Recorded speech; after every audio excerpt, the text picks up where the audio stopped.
Hello, this is the Provoked Prawn here with an in-depth build guide for the Phanteks XT Pro Ultra, which you can see I have crafted here with Phanteks RGB fans and a rear connect motherboard and some other highlights including a Montech all-in-one cooler.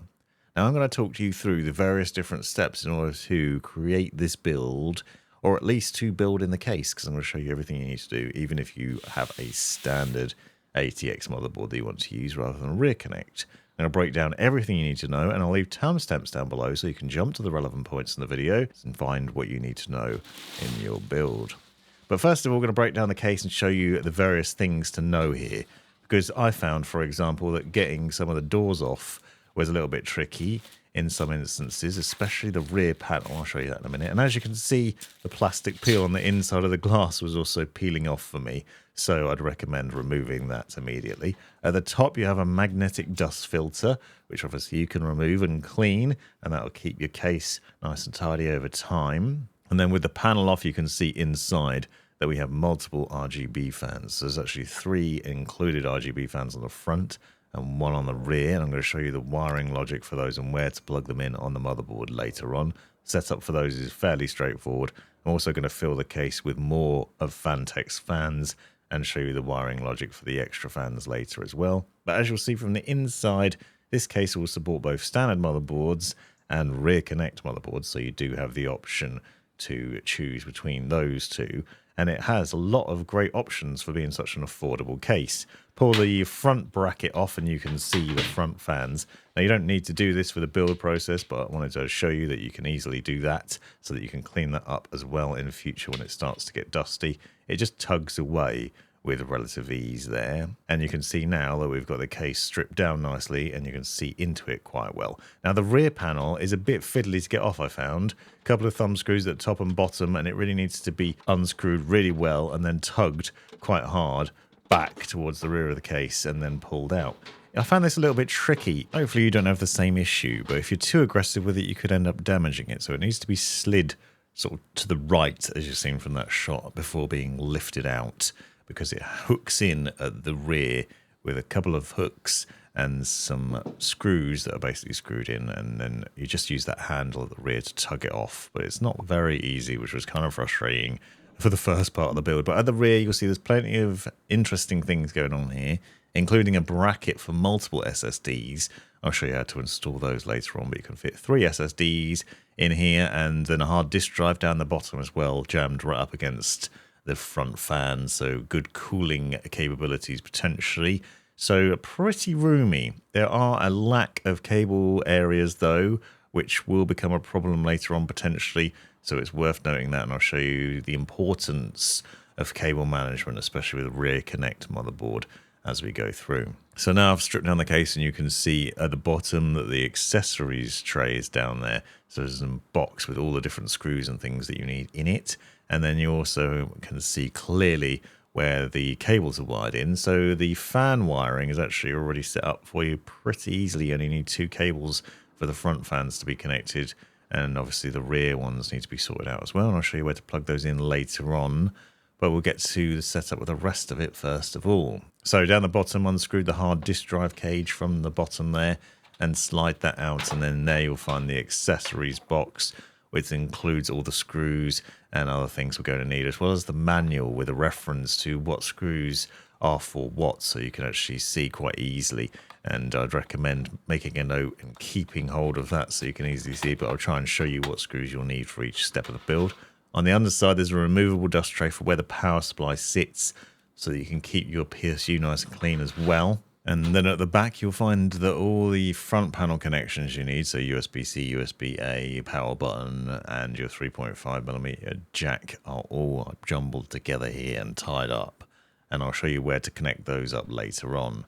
So the accessories box, as I mentioned, has a lot of different things in it, and that includes nicely a good bundle of cable ties, which we will need later on. And I've laid out all the screws so that you can see them here. So on the left, the longer screws are actually for screwing fans into the bottom of the case, and then you can see the list of other things included as standard. So motherboard screws are the same for SSD screws. Now quickly, I want to show you what happens if you install a standard motherboard, what that looks like. So this is a standard ATX motherboard. just slips straight into the case, sits over the standoffs, and then you use the small screws that I've just shown you to secure it with 9 screws, 3 across the top, 3 across the middle, 3 across the bottom. And that's how that looks. And you'll see the holes for the cabling there. So I wanted to show what that looked like with the power cables plugged in, so that you can see the 24-pin power cable and the CPU power cables, as well as front connectors there. It's a bit messier than the rear connect motherboard, as you'll see for sure, but I wanted to show you what that might look like when you've finished, if you build in with a standard motherboard, and what the wiring could look like. Obviously, we do some cable management at the back to tighten things up a bit. Now, for this build, I'm using a Phanteks GH850 power supply, which is a modular power supply unit, which allows you to plug in just the cables you need, which would be useful for a case like this, where there isn't loads of room at the back, but also means that we can keep cables to a minimum and only use the very necessary ones, which I'm going to show you how to wire those in as we go through. This does include, however, a 12-watt high power connector, which is 600 watt for the NVIDIA 40 series and beyond graphics cards, which makes life a lot easier for plugging in your GPU, because there's only a single power cable you need to worry about rather than the adapter. And it does include a lot of other cables, as you can see here, so there's plenty of cables for your system. It is worth checking using a power supply calculator to make sure you've got the right wattage of power supply for your build before you go about building it. Check all your specs, put them into the calculator, and it'll let you know the required wattage for the system.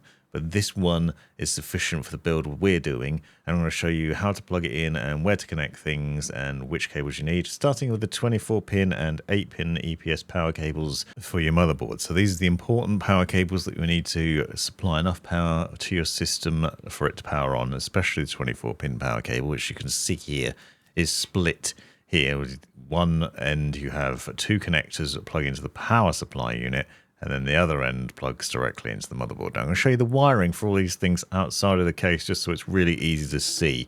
But you'd actually plug them in at the end of the build once you start to install everything, obviously.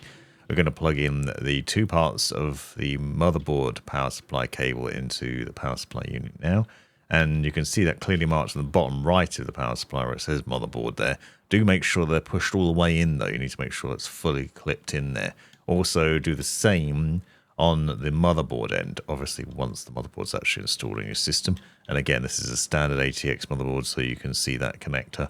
I'll show you the rear connector in a little while. Push that all the way in, you'll see you can only put it in one way, and there's a little clip on the outside which hooks over the motherboard itself. So there's a little connector there, you need to make sure you push it in until it clicks. Then we have the 2 8-pin CPU power cables, which are EPS cables, which supply extra power to the motherboard that's required for overclocking and just for ensuring that it runs smoothly. So plug the one end marked H106 into the power supply unit in the areas with CPU and PCIe available power connector holes, as you can see there. Plug that in on the top right, for example. In that row, there's quite a few connection options in there. Obviously, you could plug in the graphics card power cables, and I'll show you that as well later on. But plug your 2 cables in there, making sure that you've connected the right end. So the CPU end is the end that goes into the motherboard, and then the other end goes into the power supply unit. And then those cables need to be run over to the top left of the motherboard. Generally, you'll find that you have 2 8-pin power connectors at the top left there. And again, they'll only plug in one way because there's a little hook over the edge of them which clips into the motherboard. So from a different angle you can see what that looks like here, and those just push in and see in there. Now you'll notice that one of those slid apart. One of these cables can be slid apart if you need to. Some motherboards, for example, only have 1 4-pin or 1 8-pin and 1 4-pin. You might have a different setup on your motherboard. Most have 2 8-pins, but some might need a 4-pin. So to do that, you just split your CPU power cable apart like this, just slide it up to disconnect it, and then you can plug that cable in. Now we're on to SATA power, which is for your SSD drives, hard disk drives, fan power controllers, and other things. But for this build, we're going to be using it for the SSDs and hard disk drives.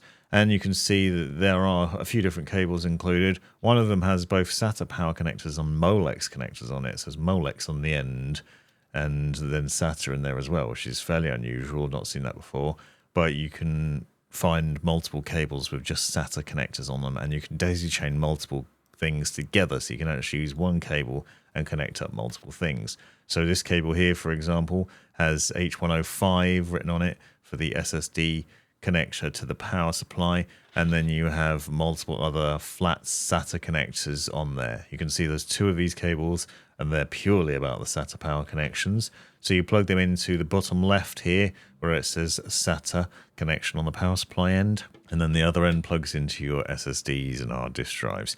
Now you'll notice there's a little L shape to the connection, so you can only plug it in one way, but as I said, you can connect up multiple drives to it or multiple things to one single cable. So you just slot that in there, plug it in, and then you've got your drive powered. Now obviously that will also need a connection to the motherboard to transfer the data, but you can plug in multiple drives here, so we can plug in another one fairly easily. And I'll show you this again later on as a reminder when it's inside the build, so you can see what that would look like. But I wanted it to be clear how you'd connect those up. So you can see we can put 2 drives on one cable and still have another spare cable if you have the 3rd drive. Unfortunately, I don't have 3 at this time to be able to show you. Now we're going to do the power supply and graphics card connection. This is a 3090. Now this used the traditional PCIe 8-pin power connectors. On one end you can see it's marked PCIe, on the other end H108. H108 end plugs into the power supply, the other end plugs into the graphics card. For this graphics card we only need 2 of these connectors. You might have one that requires 3 or maybe just 1. It's going to vary depending on what GPU you're using. But you'll notice the PCIe end slides apart much like the CPU power connector I just showed you. And you need to make sure these are fully connected so that it doesn't slide apart when you're pushing it into the GPU. Otherwise you might not get full power. But as you can see, multiple cables here, so plenty of power for your graphics card. And we'll find the CPU/PCIe power connection run on the power supply end and plug the cable into that. So as I said, we'll need 2 power cables for this, so make sure they're both pushed in and seated in there, and that little clip goes all the way in and it's just clicked into place. You want to make sure with all these cables they're fully seated there. If anything's loose, then you might not get the performance that you want. The system might still work, but you might not get the best performance out of it. So here we can see from a different angle that you can just run your power cables into the graphics card. And again, there's a little clip there on top, so you need to make sure you push it in until it clicks into place and is fully seated in there. Now it's very easy during this process to accidentally loosen part of this power connector because it's split. So just make sure the whole thing's fully seated in, and then both cables plugged in, separate power cables for it. Now, as an alternative, you might have a 40 series or beyond GPU, which requires a 12-volt high power connector instead. You can see this special cable here. So instead of using the standard adapter cable that comes with your graphics card that usually requires 2, 3, or maybe even 4 of those 8-pin PCIe power connectors, you can use this 600-watt power connector instead, which is a 12-volt high power connector, which looks the same on both ends. One end plugs into your power supply unit, the other end into the graphics card. It makes life really easy because it's nice and neat, and it's much, much easier and neater than trying to use one of those adapter cables. So you plug it into this top corner here where it says 12-volt 2x6. Plug that in and make sure it's fully seated, and then you can run the cable through and plug it into your graphics card. Now this is one of the easier cables to install, but you do need to make sure it's pushed firmly all the way in at both the power supply and graphics card end, so that it's fully seated in there and clicked in, and then you can obviously power your GPU. A closer look at that and you can see what that looks like. Obviously you need to make sure you line up the tiny pins on top. There's only one way you can put that power cable in, so you do need to make sure you're not trying to force it the wrong way, and then you have the power for that. So that's what it looks like outside the case. Now I'd highly recommend going about installing all the power cables into the power supply that you're going to need. So all the ones you've just seen or all the ones you plan on using, plug those into your power supply now. It makes life a lot easier than trying to plug them in later on once the power supply is installed in your system. So just make sure you know what you're using and what you're going to put into your system, and then plug them all in and connect it all up. Now I'd recommend installing the power supply into the case and then tidying up the cables and making sure everything's nice and neat for the build. What we're going to do here is use the hexagonal screws that you can see. We've got 4 of those, and we're going to secure the power supply to the case with them. Now you want to put it so that the fan faces downwards towards the bottom. towards that venting and dust shielding that I showed you earlier on. And that will mean that the power supply is bringing cold air in from below to cool itself down. And then it will be exhausting out of the rear. So it should run nice and cool and quiet. You secure it by putting the 4 screws into the 4 corners of the power supply through the case. So you can see a different view of that here, what it looks like. You'll see that the holes on the power supply line up with the holes on the case there, and you can just secure it nice and easily in your build. Then basically we're going to run the cables through. Now quickly I want to show you for a standard motherboard, just in case you're going to use that, with the 24-pin power cable will go over to the left there through that hole, 8-pin power cables at the top, and then you run them through and plug them in. Now obviously we'll need to do some tidying, because as you can see there's quite a lot of excess cable there, which you'll probably want to pull back through to the rear and tidy up with the plastic cable ties. But I'm not doing that right now, because the final intention here is to build with the rear connect motherboard, which is a lot neater, by the way. But I wanted you to be able to see that view and how you would plug them in case you're using a standard motherboard. Otherwise, the build process should be fairly straightforward and similar. For this, I'm using Montech Hyperflow AIO 360 all-in-one cooler. I'm going to show you the setup process for this cooler. But I also want to note that I'm going to swap out the pre-installed fans for Phanteks fans a bit later on, just because I want to make sure the build is uniform and the fans throughout are the same. You don't have to do that. It's just a step that I'm doing in this process. You'll see this has a number of nice things included, as well as little cable ties for the tubes. So you've got these plastic clips that go over the tubes to neaten the tubes up. There's also a really neat tool for installing the standoffs, which is simple and a very nice addition that I've not seen in previous AIO installs. And for this, obviously, we're using an LGA 1700 socket motherboard with an i9 14900K. So I'm going to show you what we're going to use here and abandon the AMD things.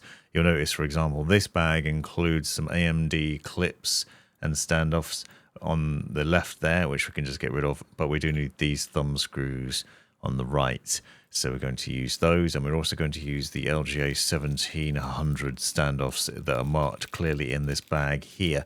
Now these little things will screw into the motherboard, and then you will secure your cooler to it. The installation of this cooler is really straightforward, and interestingly, the wiring logic of the fans is quite similar to Phanteks fans, so it does make it quite straightforward and easy. Then you have a bag full of tiny screws that we use to secure the radiator to the case.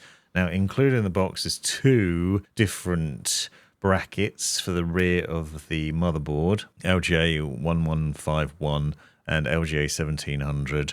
We're going to use the LGA 1700 for the newer motherboard, so obviously I'm using a Z790 motherboard in this build. And so this is the view of what we're going to need for that setup.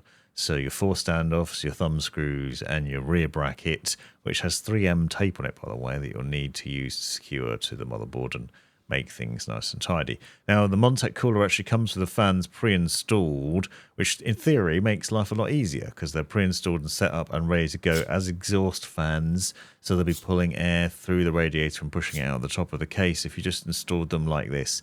You could leave them like this if you wanted to, as I said, but I'm going to remove them in a minute to swap them out. But the nice thing about them is they are all connected together. So you'll see all 3 fans are connected together, and then you've got a fan power connection and a 5-volt RGB connector, which just connects to the motherboard or wired up to a controller alternatively, and then you can easily power them, and the power and RGB on there all connected, so they're just all chained together, which makes the installation really straightforward and easy. So that's nice. And a similar logic at the other end on the pump head as well. So you'll see that this has a couple of different connections on it.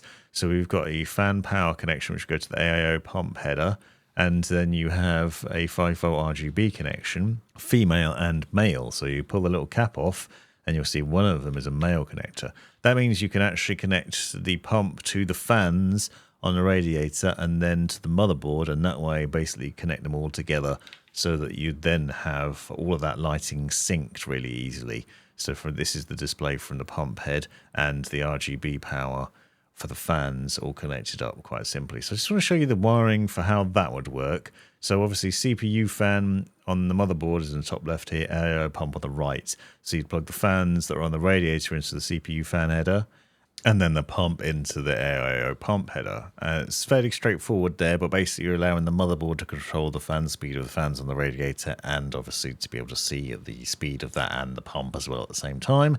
And then we have the RGB connection. So you need to look for a 5-volt RGB connector on your motherboard, which is a 3-pin connector. On most modern motherboards, you have multiples of these to allow you to plug your cables in. You can see from the bottom of the motherboard here, for example, there are 2 available, but I also had 1 at the top. But the good thing about this is, as I've shown, there is a female and male connection, so you can actually daisy chain the fans and the pump together to connect those all up. So that does make life a little bit easier. And we've got similar logic, as I'll show you, with the Phanteks fans as well. So don't worry too much if you haven't got loads of RGB connections available. Alternatively, you can get controllers which will allow you to plug in 5-volt connections to them and then connect up to your motherboard. I've done a separate guide on RGB fans that I'll link to in the description, which might be useful if you have that problem. So with the cables here, obviously we have that male connector from the pump head. You can see plugs in to the female one, and then basically you've just got all of those fans and the pump linked together for the RGB connector that then plugs into the motherboard. You then control the RGB on those things with your motherboard software, or alternatively with something like Signal RGB, which is a really neat tool that you can use to control and match up your fan RGB really easily. And then you've got that set up. So now we're going to go into the motherboard setup and installation. For this, I'm using the Rear Connect Tough Gaming BTF Wi-Fi motherboard here, along with the WD Black SN850X for our main Windows drive and game drive. And we'll install that in the top slot, so the top NVMe port up here. I usually find on most motherboards that's the fastest. It gives you the best speed for your drive. Remove the heat shielding there, and you'll notice there's a sticker on the thermal pad which we'll need to remove. And put your drive into place, but don't take any stickers off the drive itself, because generally speaking those actually improve performance, and I've done a separate video on that. And then we use the Q latch to secure the drive into place, remove the little sticker over the top of the thermal pad and replace that heat shield. These heat shieldings actually make quite a bit of difference as well, helping to disperse the heat, not only looking good but also cooling the drive nicely. Then for the CPU installation, we lift the little lever and then remove the latch, and then we're going to carefully seat the CPU into the socket. Note there's a couple of notches at the bottom which you can line up and then gently seat it in there, taking care not to drop it or squash it, and then put that latch back over and the lever back down, and that's now secured. For the RAM installation, we want the 2nd slot and the 4th slot, so that's A2 and B2, and that ensures your RAM runs at the right speed. But basically you need to put both sticks of RAM in there. If you've got 4 sticks, obviously you can fill up the whole thing, but for 2 you just want to make sure you're using those 2 slots, not the 1st and 2nd slot, but the 2nd and 4th. Now for the back plate, we need to remove the stickers on the rear of there. We're going to install this on the back of the motherboard. I find this easier to do now than it is later on. Technically you can access the back of the motherboard for this in this case if you remove the SSD tray, but it's easier to do it now. So you just remove the 3M stickers from the rear of this back plate, and then it will stick to the back of the motherboard, and you'll be then able to put the standoffs into it on the other side. So obviously this is the LGA 1700 socket one I showed you earlier on. This is for your cooler. You seat that over the rear of the motherboard and push it down, and obviously make sure the stickers are sticking that in nicely, and that will then secure that down. And then we use these 4 standoff screws with the small screw end going into the motherboard, into those standoffs that we seated through from the back plate. Skewer that in, screw those 4 standoffs in there, and this is where the little tool comes into play in a second. So first of all, just secure them by hand, and then the little tool that I showed you earlier on, which is that black ridged tube, essentially sits over the top of these and then can be used to secure and tighten them up further, making sure they're nice and tight so that the cooler is seated well and doesn't come loose and has good contact with the CPU, because you need to make sure that those 2 things are connected well together. And we'll get to the rest of that installation later on. Now I'm going to show you the wiring logic for these additional Phanteks M25-120 fans. Now these are similar to the ones that are included in the case, and we're adding them in additionally. I've got 6 fans here. 3 are going to go on the bottom and then 3 onto the radiator, just to make that nice and clear for you. And each of these fans, as you can see, has a mass of cables coming out of it, but they are actually daisy chainable. So those cables allow you to connect the fans together, power and RGB, and then run the final connections to the motherboard. So they're actually fairly straightforward. Here you can see what it looks like with an individual fan. It has 2 additional cables included with it, and this is what they look like when they're spread out. But essentially you have a fan power connector, which is short, and then this additional one, which allows for the connection of the RGB to the next fan in the chain. This makes wiring them pretty straightforward, although a little fiddly and perhaps intimidating if you've not done it before, where you can see what the connectors look like here, and the idea is just connect one fan to the next, to the next, to the next. For the sake of sanity, I'm going to make this pretty straightforward and lay it all out now so that you can easily see. We have this extension cable for your power connector as well that will run from the fan to the motherboard. So the idea here is essentially just to group one set of 3 fans together and then run the power to the motherboard. Pretty straightforward. And so that connector, obviously you can see there's one part of this fan power cable that's coming out. We have a short part and a longer part. The longer part you can connect this cable and then run that to the motherboard, which I'll show you in a second. And then for the RGB connection, you have this additional cable included in the box, which clips into the one longer cable that's coming out of here, and that then plugs into the 5-volt RGB header on the motherboard. And so that's the way you'd use one fan. You'd have those 2 cables, the extra cables, as extensions from the fan, and then they'd run through and connect up to the motherboard. Now, obviously, on a standard motherboard, they run through to the front of the case and plug in where I've showed you already with the other RGB connections. But I want to show you how you'd also connect them on a rear connect as well a bit later, and the logic for doing it. But you can see basically this allows for the daisy chaining of those connections together and plugging them in. So you just plug that cable in, and then you have the other connection which plugs into the motherboard. So a 3-pin 5-volt RGB connector on your motherboard is what we required here. So if you've got one fan on the left that has those additional extra cables plugged in there, this is what the final result would be. You just have 2 connectors. Generally plug in somewhere around the bottom of the case. You're looking for the chassis fan header or system fan header down the bottom there. You plug that in, and then that will power the fan, and then you plug the 5-volt RGB connector into that 5-volt header that you can see marked there, and then that will give you the RGB lighting.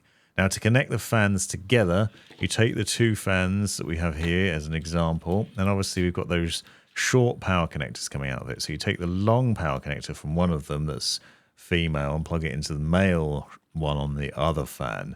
So those fans are now connected together. And then you do the same for the 5-volt connection. So it's a little collector here that plugs in for the RGB connector. So now both those fans are connected together for fan power and for RGB. And that way, when one of them's plugged into the motherboard, both of them are powered and have their RGB lighting. So you then just make sure that you have those connections I showed you a second ago plugged into the motherboard, and then both of these fans are then set up. And then obviously you could just repeat this process with a 3rd fan, which is what we're going to do, and ensure that that's connected up as well. And you basically just got yourself a nice chain of fans easily wired in together. This makes life a lot easier because obviously you don't need 2 cables per fan connected to your motherboard, which would be very messy. It would end up with a lot of cables, and obviously also you'd need a lot of 5-volt RGB connections, which you probably won't have. So in this group with 3 fans, we still only need 2 connectors on the motherboard, which on most motherboards shouldn't be a problem. As I said, if it is, then you might want to consider a fan controller instead. So there are various different fan controllers out there. I really like Thermalright's. I've done a separate guide on that. So if you've done that, and then you have another group of fans, so I've got another 3 fans that I want to plug in, repeat that logic, and then you can plug them into the same power cables and connectors on the motherboard and just connect all that up nice and neatly. And then basically you've only got 4 cables you need to plug into the motherboard for 6 fans. And those will be powered directly from your motherboard, and the RGB can be controlled from your motherboard software. In this case, it would be Aurora Sync via Armoury Crate for an Asus motherboard, or alternatively MSI's Mystic Light software if you're using an MSI motherboard, or Signal RGB is a good easy alternative to those. Now I'm using 3 of those fans that I've just shown you in place of the Montech fans that are on the radiator.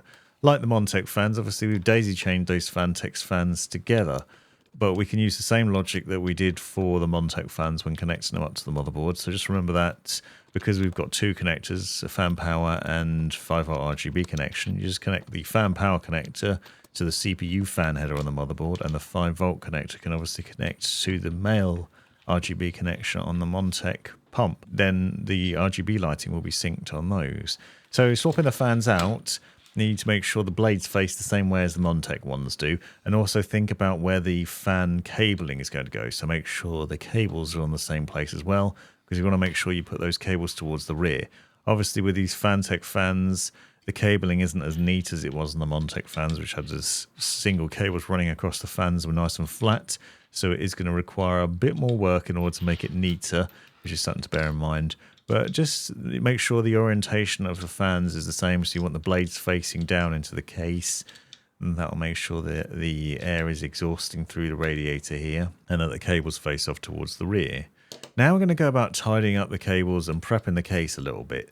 On the left hand side here, you can see we've got the front panel connections, or the top panel connectors for the power switch and the USB connections and other things. I decided to tidy those up a little bit. It's important with a rear connect motherboard to make sure the cables are tidied up nicely.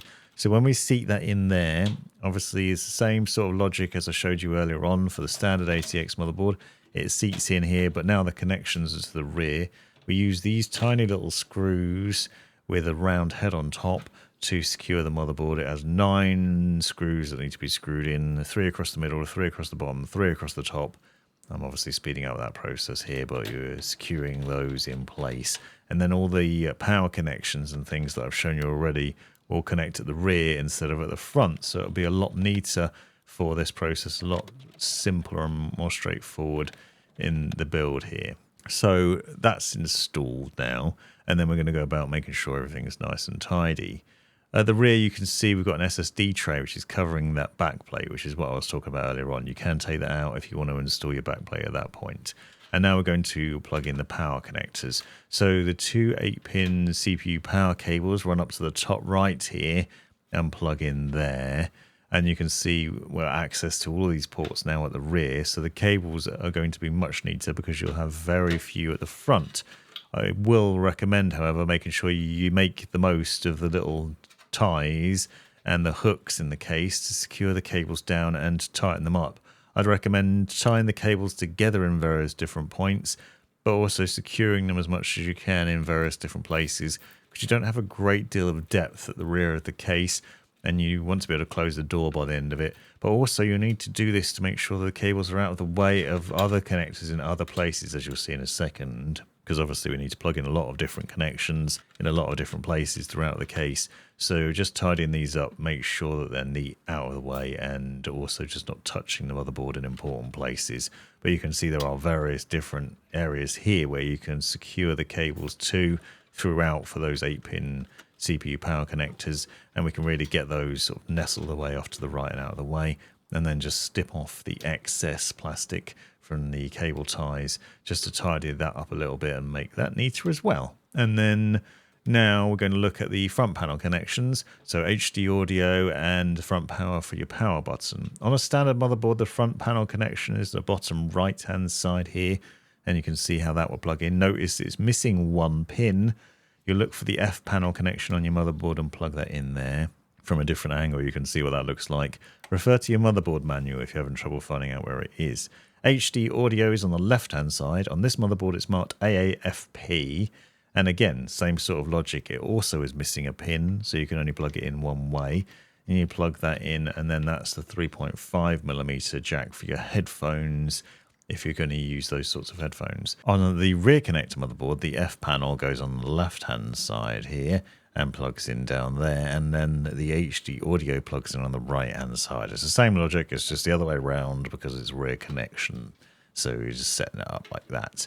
And then what I did is I tied the cables off a little bit on the left-hand side here for the USB-A and USB-C, just to make sure they're not in the way, because they're quite long. So for the USB-A connection, which is this blue one, it plugs in next to the 24-pin power connector generally. On this motherboard, actually plugs in on the right-hand side a little bit angled, and the USB-C plugs in like that and clips in. That only plugs in one way, is worth noting.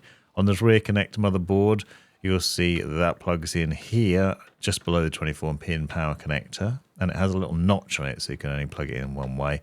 And the USB-C cable, again, can only be plugged in one way, so make sure it clicks when you put it into place. And then I tied these cables together again a little bit just to try and neaten things up, because there's not a great deal of space over here, and I wanted to make sure the cables weren't visible too much through the front. The 24-pin power cable then plugs in just above those and pushes in. You've got to make sure you push it in carefully, but all the way so it clicks into place. And then obviously this is quite a large cable, so we need to make sure this is tidied up. So tie this cable up as much as you can, because you'll see we have various other connectors we'll have to plug in later on, including the power connectors for the graphics card, and also other cables that you'll need to plug in down the bottom, like the fan power connections, for example. And if this cable's splayed out, then it'll just get in the way of all those things. So I tied this down in multiple places and tied it to itself just to neaten them up a bit. And then went about cutting off the excess of the plastic cable ties just so that's not in the way either. Then we're on to the 600 watt 12 volt high power cable. Now I'm actually using a rear connect graphics card. So this power cable plugs into the back of the motherboard instead of into the graphics card itself. Obviously, normally you'd run that through to the front to plug into your GPU when you get to that stage. But here I'm connecting it up to this BTF motherboard there, and then securing it again to the 24-pin power cable and to the case. So it's just neatened up and tidy there. And that will then power the GPU, so you don't have any cables visible at the front, which is a very nice setup, as you'll see from the end shots and what you saw at the beginning. That's how you end up with such a clean graphics card. Now, the front power cables for the fans, don't forget we need to connect the chassis fan header and the 5-volt RGB connection from those 3 front fans. They have the same wiring logic as the ones I showed you, the additional fans, so we need to make sure it's plugged into the chassis fan header or system fan header on your motherboard and connect those up. And you can use the ports whichever's easiest for you. So you can see here, for example, using the top port to plug the 5-volt RGB connector in. There's one next to the 24-pin power cable on this motherboard, for example, and we can plug that in there, and that will ensure that the front fans have power and RGB quite easily. And then obviously just tidying these cables up because it's quite a bit of a mess. Don't forget, we've obviously got the rear fan as well. You have to plug in the same logic, so that needs fan power and RGB. But you can connect those up quite easily. Then we have these long screws. Now I'm going to use those for these bottom fans. So here we're setting these fans to intake from below, so pulling cold air from below the case. So we're going to run the cables for those through to the rear, but you need to put them face down into the case that they are set to intake, and then we're going to screw them in from the top using those long screws that are included in the accessories box that came with the case. So secure those to the holes on the case and basically putting those into place, and then, as I've shown already, chassis fan header and the 5-volt RGB cable plug into the motherboard at the bottom here. And don't forget, we need to use the adapters for that to make sure that those plugged in based on the wiring that I showed you earlier on for these fans.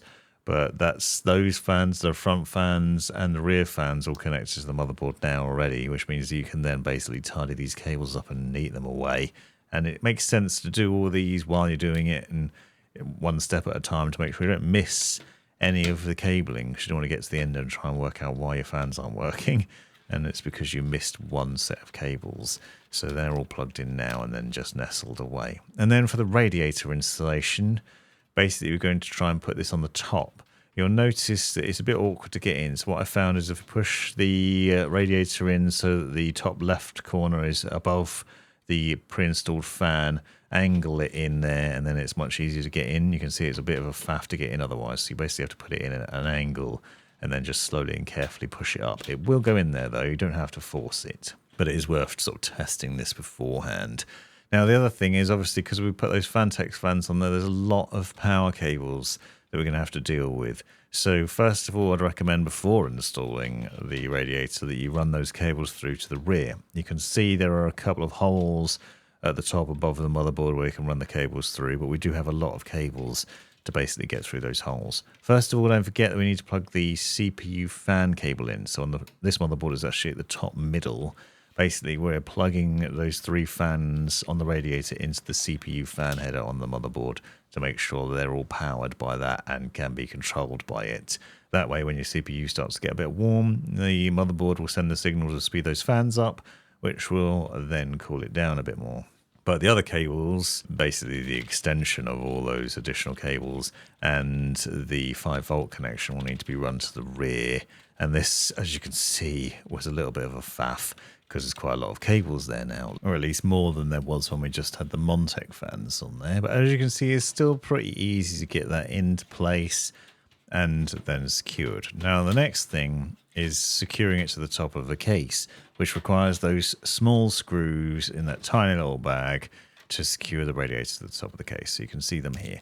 Now I initially only installed 2 of these screws in place because what I wanted to do was make sure that the cables are run through to the rear, because it's very easy to accidentally catch the fan cables in the gap between the case and the radiator, or just have a bit of a mess going on back there.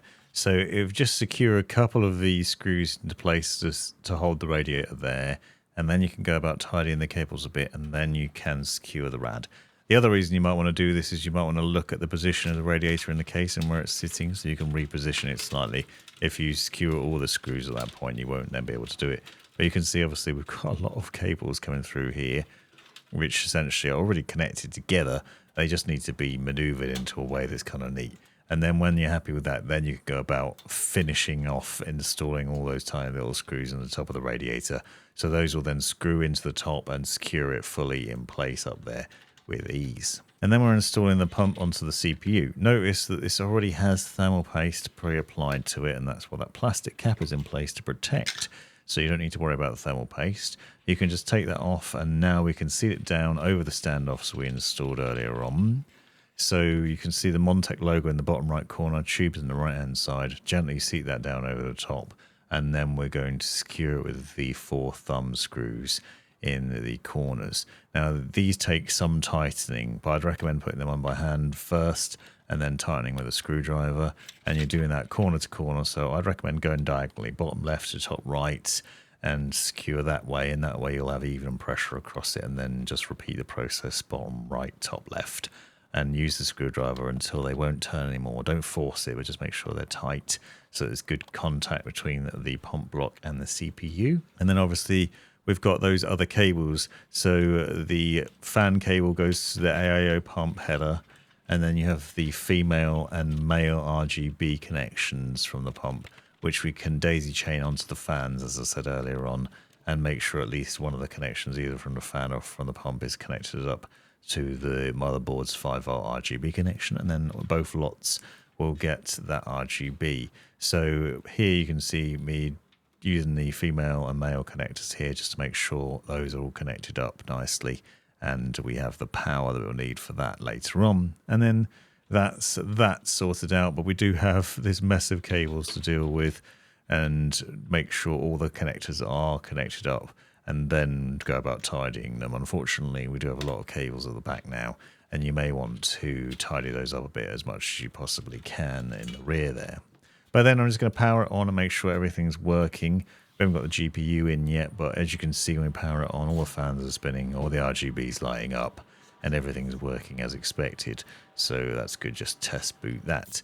And then I want to try and tidy these fan cables up a little bit, so I use some Velcro ties to do that. You could use plastic cable ties instead if you want to, but because I'm going to be removing this system at some point to build in something else, I don't want to risk damaging the cables by then having to cut those plastic cable ties off, so I'm just using Velcro ties.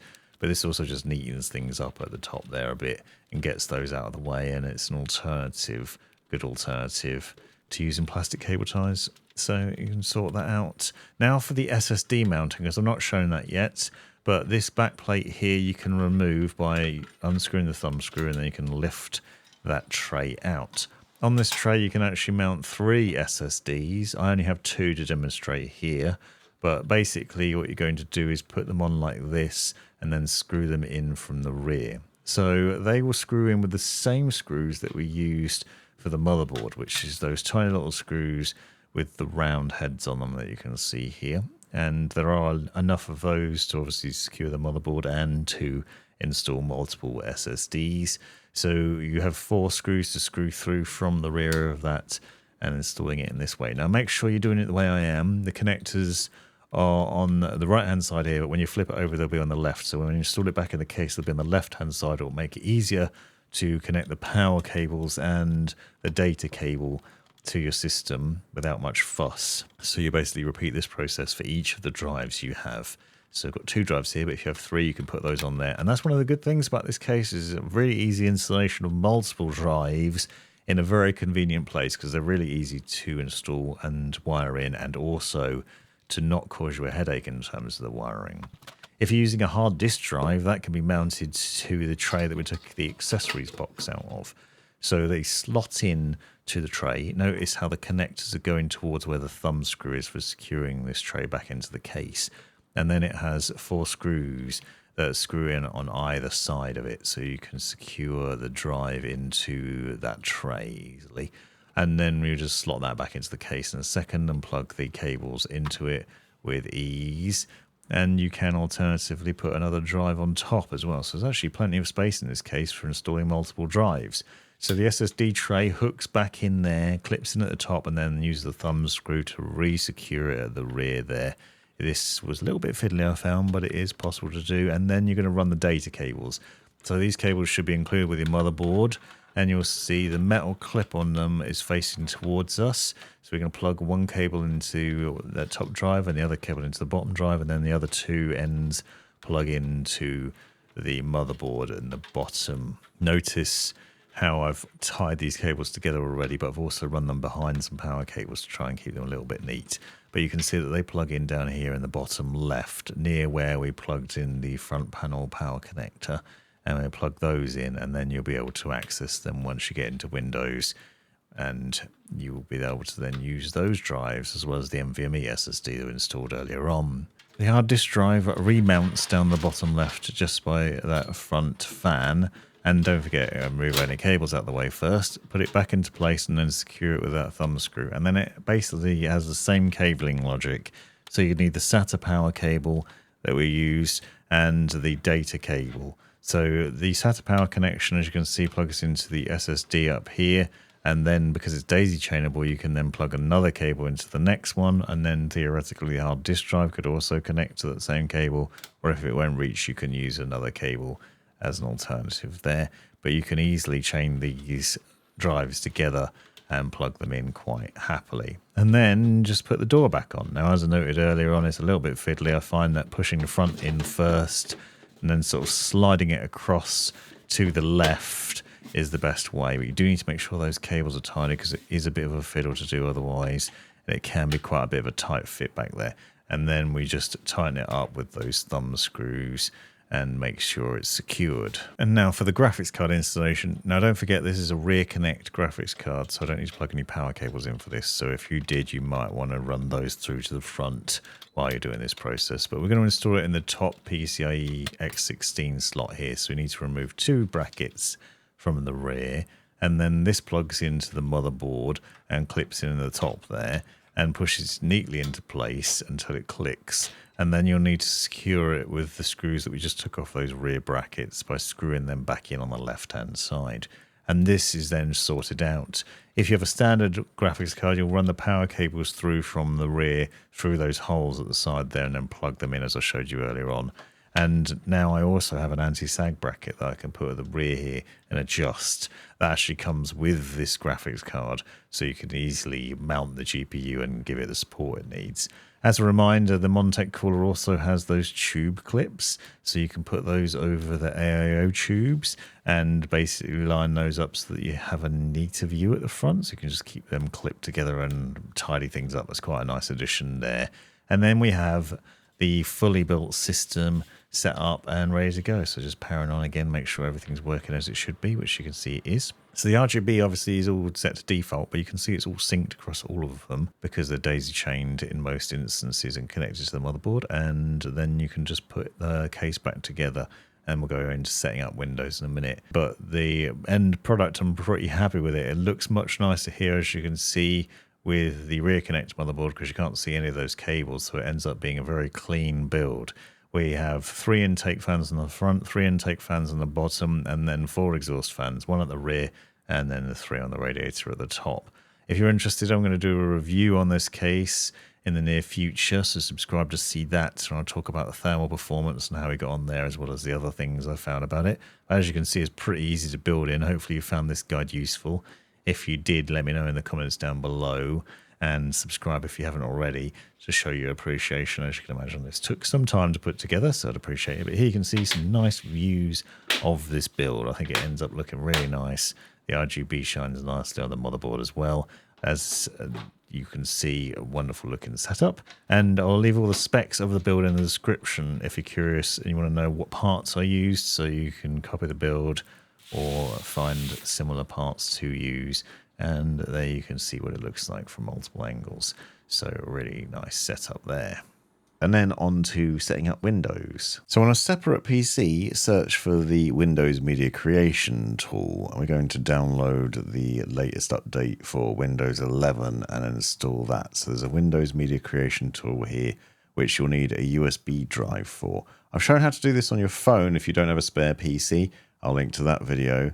And then you can just basically go through the process, use this creation tool to install it on a drive that it's external, and then you'll be able to plug it into your new PC that you're building and install Windows. So you have to wait a little bit of time for this to happen. But once it's complete, you want to take the drive that you've installed it onto, plug it into the back of your motherboard, and then turn the PC on. You should find that it then automatically recognizes there's a Windows creation drive plugged in. And then when it starts through the boot process, it should take you into the tool for installing Windows. You'll then need to follow the on-screen prompts to install the Windows relevant to your location. I'm obviously going for United Kingdom because that's time and format, and also the keyboard method, but you might want to choose other ones. Apologies for some of the focus on some of these clips, it went a bit wrong, but basically you want to go through the steps here. If you have a product key, enter it. If you don't, just click I don't have one. You can do that later on. Then Windows 11 Home, and then the installation for that, and just keep clicking through. We want to do custom install, so install Windows only. Click on that and then select the drive that we're using. Click new to create the relevant partition on that and set it up, and then just keep clicking next, go through and start installing Windows. Now, we'll take some time to do this, and obviously we also need to make sure we get the updates once we get into there. But you go through, click that, and then wait, be patient.